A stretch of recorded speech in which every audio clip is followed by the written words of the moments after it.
So as I do with all my reviews, I want to give a disclaimer. I use this as my daily driver for 3 days. I tested it on AT&T's network in Southern California, though it is unlocked and will work with T-Mobile or Sprint. So first, talk about call quality. It doesn't matter what the phone's got, and if it's not going to make a good phone call, it's not going to be of much use to you. As with all modern smartphones now, call quality is actually pretty awesome. The microphone, as we'll talk about, is really, really incredible. Speakerphone, because there's dual speakers on the bottom, was really loud. No one had any problems hearing me. I had no white noise, no popping. So overall, pretty awesome. The phone is built by LG, and they did a really, really nice job with it. I really liked the soft touch back, although it is a little bit of fingerprint magnet. It just felt sturdy in my hand. It didn't feel heavy, but it felt really significant. So you get the sense that you're using really a premium device. I also really liked the hidden notification line. If you look at the phone when it's off, you'll never notice anything is on the very bottom. But get the notification, get an email or something, it's gonna start blinking at you, and I really liked sort of how subtle it was. The SIM tray is located right below the power and lock button, which sort of looks like a volume rocker, which it's not. That was on the other side, which I found a little bit annoying, but that's super nitpicky. I still prefer physical buttons to, on-screen buttons, or at least one home button and 2 soft ones. But from reading the comments last time I said that, I know that I'm the minority, and this one definitely has soft buttons on the screen. On paper, that 4.95-inch 1920 by 1080 screen should be freaking baller. After all, it's got a PPI of 445, and it's made by LG. I love LG screens. In fact, I thought the screen on the G2 was one of the best in the mobile industry, and that says a lot. However, the screen on the Nexus 5 and viewing images looked kind of washed out to me. Not to say it's bad, it's not as sharp as the S4 or the G2. But not being the absolute best isn't always the worst. The screen's still pretty good. Text looks great. Video and games still look pretty decent. Surprisingly though, visibility in direct sunlight was okay. I put this side by side with a device like the Moto X, and the screen didn't look that much better than the 720p screen on the Moto X. So I wouldn't buy this expecting to get the most gorgeous display. I'd pick up this phone if you want a really well-rounded package. If this phone was an Olympian, it would run a 3-minute mile. It absolutely screams. You'd expect that though from a phone that's got a Snapdragon 800 processor, 2 gigs of RAM, and an OS and KitKat that was designed for efficiency. So let me just get this out of the way because I know you guys want to know the quadrant score.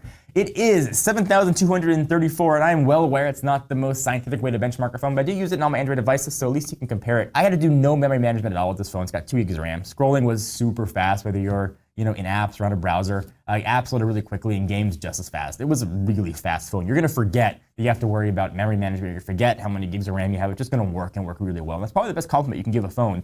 Sort of the specs fade into the background. You can focus just on the experience. Let's talk a little bit about the delicious KitKat. We did a whole video on it, but there are some really nice tweaks. I do like the fact that you can scroll in from the side to get to Google Now. I don't like the integration of Hangouts with SMS, but nice thing about Android, if you don't like it, just download a new SMS app and set it as your default. KitKat felt really, really quick to me. I didn't notice anything giant that was in there, but I did like how quickly it ran. I did notice a little bit of speed difference comparing it to the Nexus 4. That might be because of the hardware and because of the operating system, but either way, it just feels fast. I don't usually talk that much about cameras in my reviews because, in all honesty, it's not that important to me. The pictures look fine when I take a picture of my baby and I can put it on Facebook, and that's really all I care about. But I've read the comments and you guys want me to talk much, much, much more about cameras. Putting images on video aren't gonna do them justice, so if you wanna see the article again, link's gonna be down below to go ahead and check that out though. I will say though, the mic when you're recording video is awesome. Probably the best I have ever heard, like really surprising. We've used a lot of mics when we make our videos, whether it's a boom mic or a lav mic or whatever it might be, but this little tiny microphone on this phone was really, really incredible. So a phone with specs like this, you might not expect it to last you the entire day. It's especially one with the tiny 2300 milliamp hour battery. I do my battery tests a bit differently than other sites. I don't run it on video and see how long it lasts till it dies. I use real world tests. So let me tell you how my day goes.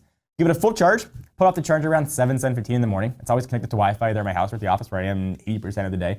I make about 2 to 2.5 hours of phone calls. Pretty aggressive, probably more than it should be. Social networking, some on Facebook, Twitter, Instagram, posting pictures and just reading comments.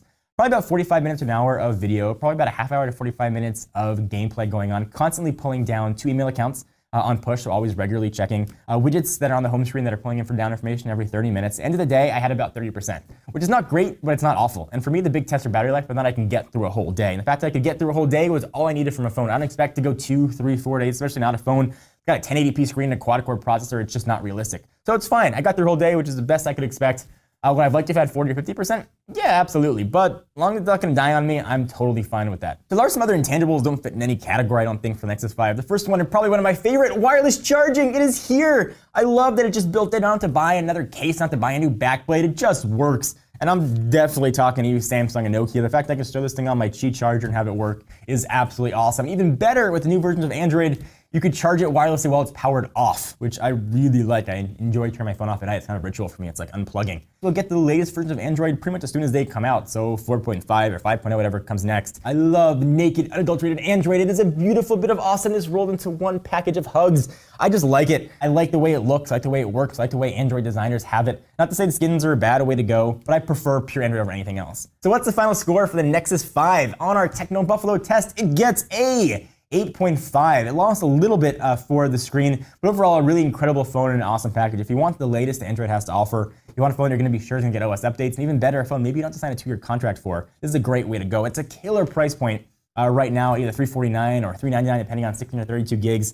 I wish I had expandable storage and things like that, but I can live with it for a really, really killer price and an awesome package. If you want to get a new smartphone, you want one of the best out there, Nexus 5 is going to be a great way to go. So thank you guys for watching. Hope you enjoyed. Please give the video a thumbs up. We'll definitely appreciate it. Until next time, I'm John Renger from Techno Buffalo. See you next video. What's up, everyone? John here. Thank you for watching the video. If you enjoyed it, I certainly hope you did. Click on the subscribe button right under me in my pants region to get tons more tech videos from Techno Buffalo. We've got awesome unboxings, comparisons, reviews, recaps, and everything else you can think of in the tech world right here on the channel. Join the herd today. If you want to check out some more content, just click right over this way to see some other recent videos. See you guys next time.